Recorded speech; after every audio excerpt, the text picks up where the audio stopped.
Sa pelikulang Faculty, ipinakita ang dalawang makasalungat na pilosopiya ng mga gulo tungkol sa edukasyon.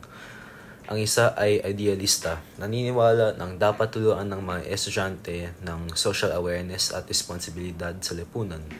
Ngunit, matapos ang isang aksidente sa isang rally na napuntahan niya kasama ang kanyang estudyante, nawalan siya ng trabaho at dito nagbukas ang tanong kung gaano kalayo dapat ang papel ng gulo. Samantala, ang isang namang gulo ay realista at naniniwala ng hindi na tungkulin ng kolehiyo na ituro ang mga ganitong pagpapahalaga dahil responsibilidad iyon ng pamilya na ipatupad ang ganyang pag-isip.